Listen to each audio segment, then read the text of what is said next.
Darkwood by Acid Wizard Studios is a Polish horror game that has sold over 1.5 million copies.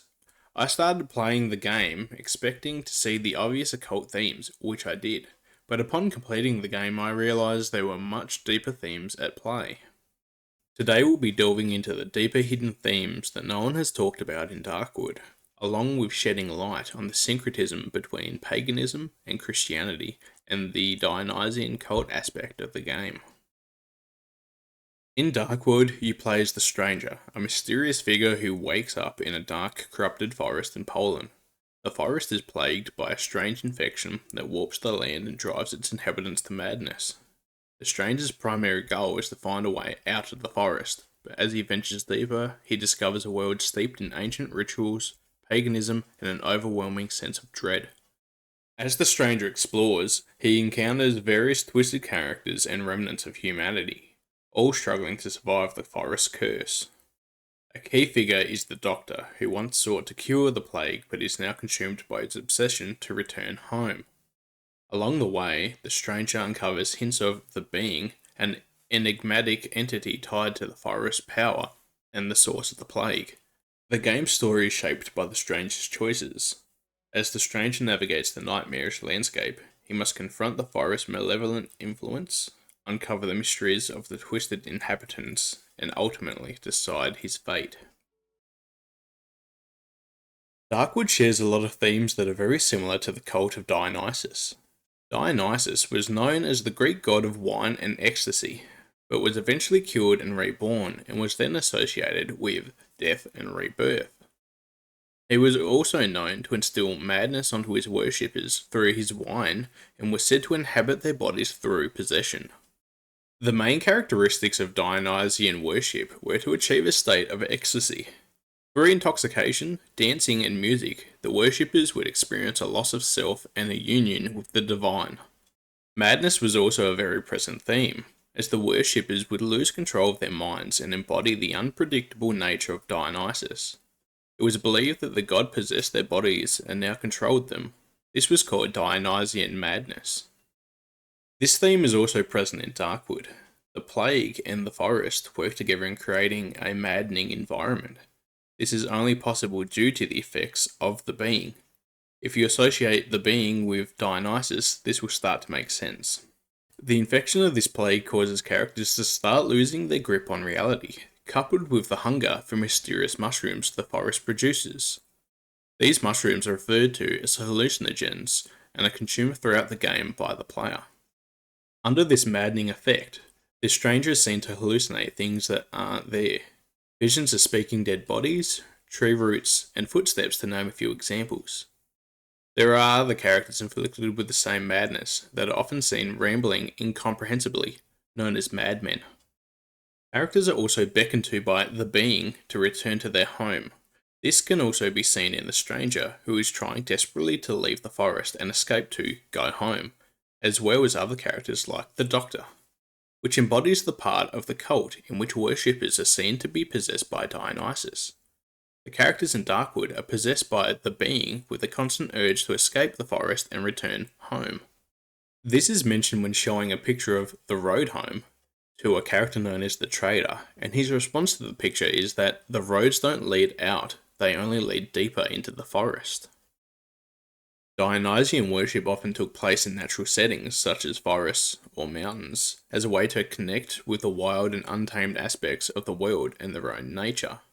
Darkwood is set in a remote forest that parallels this theme of returning to nature and represents the boundary between civilized and the wild being blurred. The Dionysian rituals performed often symbolized death and rebirth. When Dionysus was killed, he was reborn as a baby, and was then also associated with resurrection. Sacrifices of live animals were common in these rituals, but sometimes they involved the symbolic death of participants and their rebirth into a state of divine ecstasy. Darkwood shows the transformation of characters into monstrous beings due to the plague afflicted onto them. The plague completely changes a human into a corrupted monster. An example of this is the form of the creature known as chompers. This acts as a corrupted Dionysian rebirth, but that's not all. Death also leads to the transformation, where the forest repurposes life into something new. This can be seen throughout the game in ritual sites created by savages, who are people long lost in the madness of the plague. In these ritual sites, dead bodies of creatures such as birds, lizards, centipedes, mushrooms, and multiple humans often accompany human bodies on these sites. The forest then gives new life to them, melding them together to create a monstrous design and give life to it, symbolizing the death of the creature and a twisted rebirth of something new. This theme also goes hand in hand with the Wheel of Life, which you may know as the Circle of Life, that was popularized by modern media such as the movie The Lion King. The characters in Darkwood are afflicted with the plague. They travel to the being where they sleep and are consumed by the forest, and then the being creates twisted new life from the inhabitants, and it keeps going on and on. Dionysian worship also involved the breakdown of social norms and conventions. This was used to symbolize the release from societal constraints. This was shown through ecstatic dancing, ritualized chaos, and acts of violence, all used to free participants from their everyday roles in life and identities. This is also seen in Darkwood with the breakdown of society. The forest cuts off the inhabitants from the outside world with no escape, and forces the characters to abandon their humanity and give in to their more primal behaviours. This can be seen with the savages in game, who run around covered in mud and sticks, and they use primitive tools such as rocks and wooden staves, and have lost the basic human functions such as speaking, and are shown to act in animalistic ways, often seen chewing on trees and sticks. As well as in the village, due to food shortages, a villager can be found with a cellar full of dead bodies, showing that he takes part in cannibalism. As you can see, there are quite a few similarities between the Dionysian cult themes and Darkwood. But while the cult's rituals reveal a descent into madness, the game's world also draws heavily from the ancient pagan beliefs. The forest itself is depicted as a living, sentient being with its own will, which embodies the idea of animism, where objects in nature and the landscape are believed to have their own spiritual essence. This is further encapsulated by the player, who harvests mushrooms grown by the forest, and entities infected by the plague who use these ingredients to extract the essence from them, which is then used to enhance themselves. This is also hinted on at the loading screen, where "Respect the woods, be patient and focus" is written on the screen, which could easily be dismissed by a player as a warning of the difficulty of the game, but I feel it's instead trying to convey the belief that the forest is indeed a living entity and needs to be respected. The next thing I noticed was right next to the first hideout and seen throughout the game, were a bunch of markings sketched into the ground by the savages. These markings are a form of worship shrine made by savages for the forest. Upon stepping inside the marking for a few seconds, it distorts your screen and reveals to you a vision of your goal to escape home. The savages that create these shrines and symbols are seen to be worshipping the forest and often create the sacrifice ritual sites that are also shown with the corpses of different creatures so the forest may create the new life. During the game, the stranger takes doses of essence, which is from the cooked mushrooms and meat found in the forest. These doses put you in a sleep state and play out dream sequences. These dreams play out past events, like watching the event of everyone hiding in a church basement. Upon completing these dreams, an item is usually granted, showing a form of reality manipulation taking place. Also granted by a negative perk from essence doses, or making it further in the game, reveals that during the night, shadowy figures can loom outside in the night, which might be trying to represent the spirits of past inhabitants of the forest.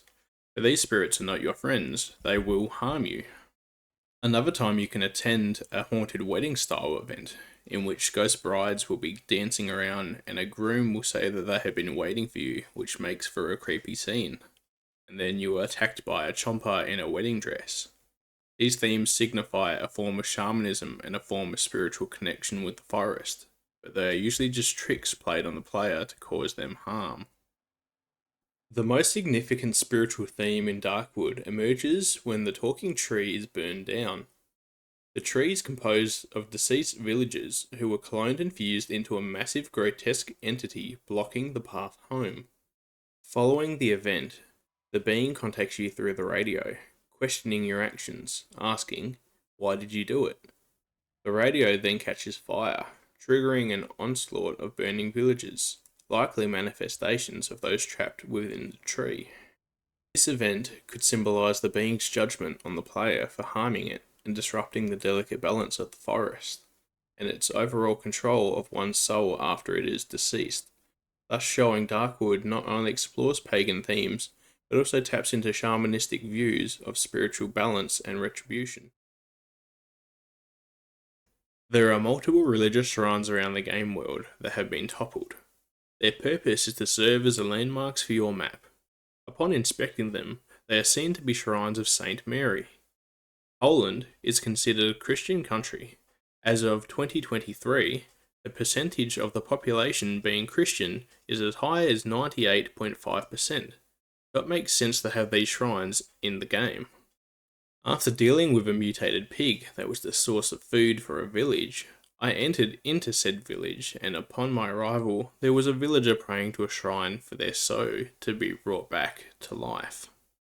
It was another St. Mary shrine, but this one had been desecrated with sticks, mud, and a meteor shard from the being that fell from the sky. Upon entering into the village, I was shown a display of fires set up around the sow as villagers sat around it, praying for the pig to be resurrected in a form of ritual. It is not the only time Christian symbology is shown distorted in the game. You can find crosses from multiple characters and locations that show Jesus covered in mud and sticks upon his head, and there are also two other crosses also found similar to the first, each covered in sticks and mud, containing a piece of the meteor from the being. What the game here depicts is religious syncretism, which is the blending of two religions. The base Christian religion, which is shown with the shrines and crosses, being mixed with the pagan religion of the worship of nature and other gods. The village's traditional beliefs have been corrupted by the primal forces of the forest after being cut off from the world, and have instead replaced it with a corrupted form of Christianity that reveres the living forest, known to us as the being, which is an otherworldly entity, an alien to be exact. This, however, is not the first time syncretism has happened in Christianity. Emperor Constantine, who was a devout pagan who was born into and influenced by Roman religious practices and traditions, in the year 312 AD, before the Battle of Milvian Bridge, Constantine saw an image or dream of a Christian symbol and was told to conquer under that sign. He gradually converted to Christianity from paganism. In the year 321 AD, Constantine issued the Edict of 321, which made Sunday the official day of rest and worship throughout the Roman Empire, mixing the Sabbath, which means seventh day, which is the Lord's Day that was meant to be on the Saturday, and the Sunday, which was associated with the pagan sun god, hence the name Sunday. The blending of the two religions continued long after Constantine. Another such event is Christmas on the 25th of December that actually coincides with the pagan winter solstice festival, much like other Christian events. This syncretism between paganism and Christianity continues to this day, with many people unaware of the blend of beliefs. For example, Sunday worship, along with the celebration of holidays like Christmas, Easter, and Halloween, incorporates many pagan elements. This blending of traditions largely originates from the Roman Catholic Church and the papacy. Interestingly, since Darkwood is set in Poland, a predominantly Catholic country, this theme can be seen as a subtle commentary on the influence of these traditions. However, it's important to remember that this is not the fault of Catholic believers themselves, but rather a consequence of the Church's historical teachings. If you wish to seek and follow the truth, you must first read the Bible and find the truth, and then find the church that teaches that truth. And I believe that truth is taught by the Seventh-day Adventist Church, the only global church that teaches the true gospel. With all that out of the way, let's get back to the video. The being is reported to have crash landed onto Earth from a meteor. There is an artwork that proves this, as well as documents in game. It is very clear that the being is not of this world. As I have mentioned throughout the video, the being is revered as some sort of godlike being. The savages inflicted by their sickness create shrines and rituals in honour of it, and the villagers have taken to praying to it and have gone as far as mixing Christianity and the worship of the alien together. It is believed in the end times of the world there will be a false shepherd along with the Antichrist who will perform miracles and deceive the world into believing it is Jesus returned.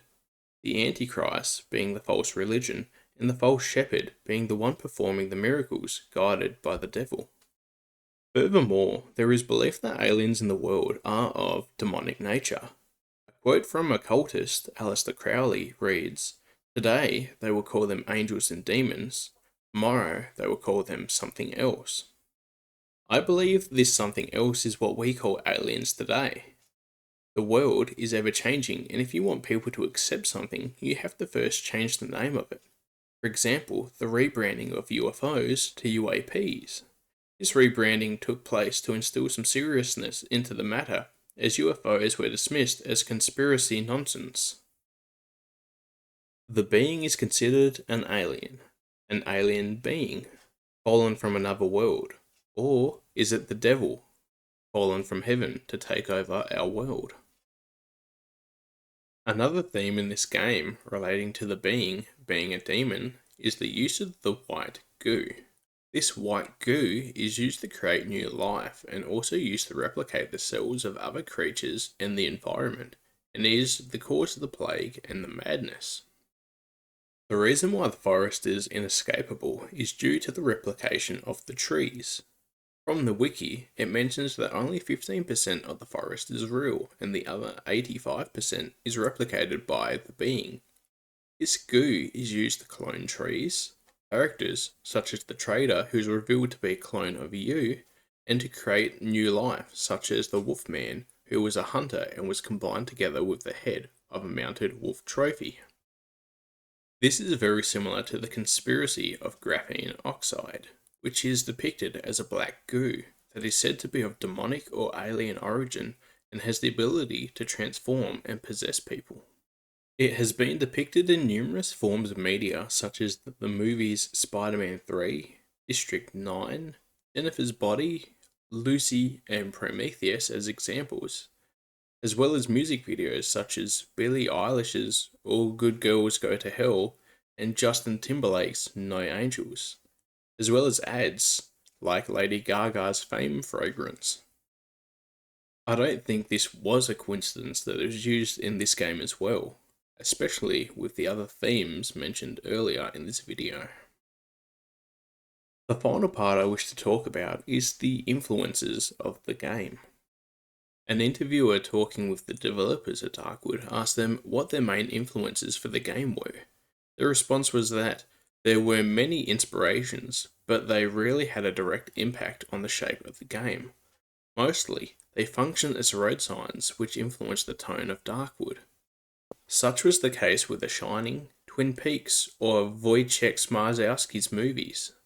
I've covered the Twin Peaks similarities in Alan Wake previously, and Shining has its own fair share of occult themes. They then continue to say the game's plot was influenced by the Strugatsky brothers and Polish sci-fi master Stanislaw Lem. The book Roadside Picnic by the brothers was their influence, and after looking into it, it seems to reveal in one part there is mention of hell slime, used as a weapon, and the dead are resurrected by the zone, similar to the forest. This book was also used to influence the game Stalker. And the book Solaris by Stanislaw Lem was the main influence, which talks more about an alien ocean that was made of a gel that is able to materialize physical simulacra to expose the deeper hidden aspects of the scientists' personalities. I want to thank you all for watching. This has been a longer video and I've spoken about some crazy things, and I'd really love to hear what you have to say about them in the comments if you have any questions. As always, I look forward to shedding light on these subjects as best as I can, and I hope these videos help you get a better understanding of the hidden themes they put into these games. If you haven't read my channel description yet, then the reason I'm doing these videos is to expose the occult influences in hopes to foster an awareness of them to others, and hopefully help you turn away from these influences if you partake. I feel like it's important, especially now, to escape the corrupt man-made views of the world and occult teachings, and find and hold onto firmly your faith in the teachings of the Bible and Jesus Christ, and let Him lead you out of the darkness and to salvation. I'll end this video here with a Bible quote that I feel represents this channel, as well as other channels who do similar videos exposing the darker side of the media. Ephesians 5, verse 11 to 13. Have nothing to do with the fruitless deeds of darkness, but rather expose them. It is shameful even to mention what the disobedient do in secret, but everything exposed by the light becomes visible, and everything that is illuminated becomes a light. Thank you again for watching, and I'll hopefully see you in the next video.